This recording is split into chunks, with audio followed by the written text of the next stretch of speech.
Hello guys, welcome back to my channel Chashma Banu Official.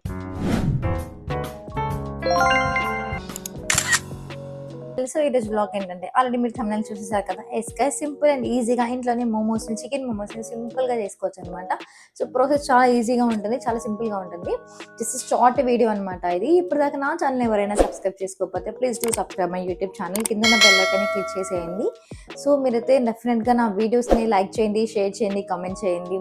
So దానివల్ల నాకు కూడా motivation వస్తుందన్నమాట. అండ్ ఫర్దర్గా ఏమైనా వీడియోస్ చేయడానికి కూడా నాకైతే చాలా హెల్ప్ అవుతుంది, చాలా హ్యాపీగా ఉంటుంది నాకు కూడా. సో నన్ను హ్యాపీగా ఉంచాలి అనుకుంటే, మీరు కూడా హ్యాపీగా ఉండాలి అనుకుంటే నా వీడియోని అయితే లైక్ చేసి షేర్ చేసి సబ్స్క్రైబ్ చేసేయండి. సో ఇప్పుడైతే ప్రాసెస్లోకి వెళ్ళిపోదాం. మోమోస్ అయితే చేసేద్దాం. చాలా ఈజీ ఈజీ ఈజీ అనమాట. హెల్తీగా చేసుకోవచ్చు. 2 టైప్స్ ఉంటాయి, వీట్ మోమోస్ ఉంటాయి లేదా మైదా మోమోస్ ఉంటాయి అనమాట. ఎలా అయినా చేసుకోవచ్చు, చాలా చాలా బాగుంటుంది అనమాట. ఇప్పుడైతే ప్రాసెస్లోకి వెళ్ళిపోదాం. చాలా మోమోస్ చట్నీ అనమాట. మోమోస్లోకి అదే మనకి పర్ఫెక్ట్గా ఉంటుంది. మోమోస్ చట్నీ బాగుంటే మాత్రమే మనకి మోమోస్ ఎంత చేసుకున్నా టేస్ట్ వస్తాయి. సో మనకి మోమోస్ జాగ్రత్తగా చేసుకోవాలి అనమాట. సో ఫస్ట్ అయితే మోమోస్ చట్నీలోకి వాటర్ వేసేసుకొని వాటర్లో టమాటోస్ వేసుకోవాలి. ఎంత స్పైసీనెస్ కావాలి అనేది చూసుకొని మనం వేసుకోవాలన్నమాట. కొంచెం స్పైసీగా ఉంటేనే బాగుంటుంది. తెల్లగడ్డలు ఒక్క ఇంచి ఇలాగా అల్లం వేసుకోండి. ఇప్పుడు దీన్ని బాగా ఉడకనివ్వాలి. ఉడికి మొత్తము పీల్ ఆఫ్ చేసుకోవాలన్నమాట. టమాటో మీద లేయర్ ఉంటుంది, అది మనం పీల్ ఆఫ్ చేసుకోవాలి. ఇదైతే ఫస్ట్ మనం ఉడకనిద్దాము. ఒక 10-15 మినిట్స్ బాగా ఉడకాలన్నమాట. వాటర్ మొత్తం కలర్ చేంజ్ అయిపోతుంది. ఈ గ్యాప్లో నేనైతే పాలపొడి వేసేస్తున్నా. ఎన్ని ఇయర్స్ అయిందో అబ్బా అసలు ఈ పాలపొడిని టేస్ట్ చేసి. నేను మా ఇంటి దగ్గర ఒక షాప్లో దొరికితే తెచ్చేసుకున్నా. బల్లో ఉంది టేస్ట్. ఈ పాలపొడితో కొన్ని రెసిపీస్ కూడా చేయొచ్చు అంట. ఏమేమి రెసిపీస్ ట్రై చేయొచ్చు నాకైతే కామెంట్ సెక్షన్లో పెట్టండి. నెక్స్ట్ టైం ట్రై చేస్తాం మీ అందరి కోసం. ఫ్లేవర్ చాలా చాలా బాగుంది. చూస్తున్నారు గైజ్, ఇలా మొత్తం బాయిల్ అవ్వాలన్నమాట. ఆల్మోస్ట్ కుక్ అయిపోయింది. ఇది మొత్తం పైన పీల్ ఉంటుంది కదా, టమోటా పీల్ తీసేయండి. తీసేసి చల్లారిన తర్వాత మిక్సీ పెట్టుకోవాలి. అది కూడా నేను చూపిస్తాను మీకు 1 by 1. ఇంకా చికెన్ స్టఫ్ కోసం ఒక మిక్సీ జార్లో చికెన్ వేసేసుకోండి గైజ్. నేనైతే కొంచెం ఎక్కువ స్టఫే తీసుకున్నాను అనమాట, అంటే ఎక్కువ మంది ఉన్నాం కదా. ఇది మొత్తము మెత్తగా స్మాష్ చేసుకోవాలన్నమాట. ఒకసారి మిక్సీ తిప్పుకొని వద్దాం. చూడండి గైజ్, ఇలా అయితే మీరు స్మాష్ చేసుకోవాలి, మెత్తగా చేసేసుకోండి. మోమోస్ పిండి కోసం అయితే ఫస్ట్ మైదా పిండి తీసుకోవాలి. మైదా పిండి బదులు మీరైతే గోధుమ పిండిని యూజ్ చేయొచ్చు. దాంట్లో అయితే ఫస్ట్ కొంచెం సాల్ట్ వేసేసుకోవాలి. కొంచెమే వేసుకోండి, ఎక్కువ అయిపోతే బీపీ ఎక్కువ అయిపోద్ది. ఆయిల్ వేసుకోండి, ఎక్కువ వేసుకోమాకండి, మోషన్స్ అవుతాయి. తర్వాత కొంచెం అలా కలుపుకొని కొంచెం వాటర్ వేసుకొని కలుపుకుంటూ ఉండండి. మెత్తగా రావాలి. ఒకేసారి నేను వేసుకోమాకండి, మాకు తెలియక అట్లా చేసేసింది. కొంచెం వేసుకొని కలుపుకోండి. చికెన్ స్టఫ్ కోసం ఫస్ట్ అయితే బాండిల్లో ఆయిల్ వేసేసుకోవాలి. ఆ తర్వాత ఆనియన్ పచ్చిమిర్చి మిక్స్ చేసి వేసేసేయాలి. బాగా ఫ్రై చేసుకోవాలి. అది ఫ్రై అవుతూ ఉంటుంది. ఈలోపు మనకి షుగర్ ఆగదు కాబట్టి చికెన్ వేసేసేయండి. ఇదే మనకి మెయిన్. చికెన్ వేసిన వెంటనే ఎట్లా కలుపుతారో మీ ఇష్టము, మొత్తము స్ప్రెడ్ అయిపోవాలి, లేదంటే గడ్డ కట్టుకొని పోతుంది గైస్.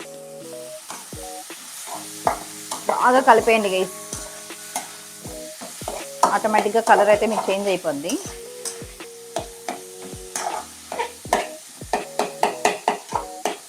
కొంచెం సాల్ట్ వేసేసుకోండి. ఇప్పుడైతే దీంట్లోకి చిల్లీ ఫ్లేక్స్ వేసుకోండి, ఒక ఫ్లేవర్ ఉంటుంది అనమాట. నెక్స్ట్ అయితే సోయా సాస్. టేస్ట్ ఎందుకు వచ్చేదో నాకు కూడా తెలియదు. వెనిగర్ వేస్తే చాలా టేస్ట్ మారిపోతుంది ఆటోమేటిక్గా. Not but the least. చూడండి సోయా సాస్ మా ఇంట్లో అయిపోయిందని మా అక్క ఇంటి దగ్గర నుంచి తెచ్చింది గైస్, అందుకే దీంట్లో ఉంది, ఏమనుకోమాకండి. సారీ గైస్, సోయా సాస్ కాదు, టమాటో సాస్. చూడండి గైస్, ఫైనల్ స్టేజ్ అయితే ఇలా ఉంటుంది. జస్ట్ 2 minutesలోనే చికెన్ బాగా కుక్ అయిపోద్ది అనమాట. మన స్టఫ్ అయితే రెడీ అయిపోయింది. మిక్సీ జార్లోకి తీసుకుందాం. టమాటో పీల్స్ తీయాలి కదా, నేను మర్చిపోయినా, మీరు తీసుకొని వేసుకోండి. మనం ప్యూర్ చేసి పెట్టుకున్నాం కదా, ఈ ప్యూరిన్ అయితే దీంట్లో వేసేసుకోవాలన్నమాట. ఇప్పుడైతే మనం దీంట్లోకి సాల్ట్ యాడ్ చేసుకోవాలి. సాల్ట్ కొంచెం ఎక్కువ ఉంటేనే బాగుంటుంది గైస్. ఇప్పుడు సాల్ట్ వేసేసుకున్న తర్వాత ఇప్పుడు దీంట్లో soya sauce and tomato sauce, chilli flakes వేసేసుకున్న తర్వాత మన మెయిన్ డిష్ వెనిగర్ అన్నమాట వేసుకున్న తర్వాత ఇంకా మరిగిస్తూ ఉండాలి. కొంచెం చిక్కబడేదాకా మనం సిమ్లో పెట్టుకొని మరిగిస్తూ ఉంటే టేస్ట్ మామూలుగా ఉండదు. నా మోమోస్ చట్నీ రెడీ అవుతూ ఉంటుంది. ఇప్పుడైతే మనం మోమోస్ని ప్రిపేర్ చేసుకుందాం. ఏ షేప్ అయినా తెచ్చుకోవచ్చు గైస్. ఒకే షేప్ రావాలని ఏం కాదు, జస్ట్ చిన్నవి చేసుకోండి. చూడండి ఎలా మోమోస్ షేప్ ఎట్లయినా చేసుకోవచ్చు గైస్. జస్ట్ మనకి ఏంటంటే ఆ స్టఫ్ అనేది బయటికి వెళ్ళకుండా ఉండాలి అంతే. మా సిస్టర్ అయితే ఈ పర్ఫెక్ట్ మోమోస్ షేప్ని చాలా బాగా చేసేది అనమాట. అందుకే మొత్తం ప్రాసెస్ నేను చేసుకొని జస్ట్ ఆ ఫోల్డింగ్ వరకు మా అక్కకి ఇస్తాను. మామూలుగా ఉండదు మా అక్కతో. ఇంకా తర్వాత అయితే ఓవెన్లోనే ఉడికించుకోవాలి అని, స్టీమర్లోనే పెట్టుకోవాలని ఏం లేదు గైస్.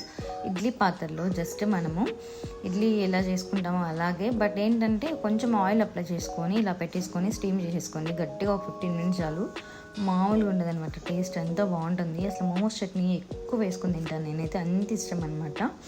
చాలా చాలా బాగుంటుంది టేస్ట్. చూసారా ఎంత బాగా స్టీమ్ అయిపోయాయో. టేస్ట్ కూడా అంతకు మించి ఉందనమాట. నిజంగా చాలా చాలా బాగుంది. సో టేస్టింగ్ టైం నౌ అనమాట. వేడిగా తింటే మూత కాలిపోతుంది, కాకపోతే వేడిగా తింటేనే టేస్ట్ బాగుంటుంది అనమాట. మీరైతే డెఫినెట్గా ట్రై చేసి ఎలా ఉంది అనేది కామెంట్ అయితే చేసేయండి గైస్. మా పాప రియాక్షన్ చూడండి. బుడ్డది నార్మల్గా తినదు, కాకపోయినా నేను చేసానని తింటుంది అనమాట. సో మా బావ రియాక్షన్, మా బావ తిని షాప్ పెట్టేస్తాం మేము. సో ఫాలో చేసి సబ్స్క్రైబ్ చేసుకోండి. YouTube follow. మళ్ళీ చెప్పండి.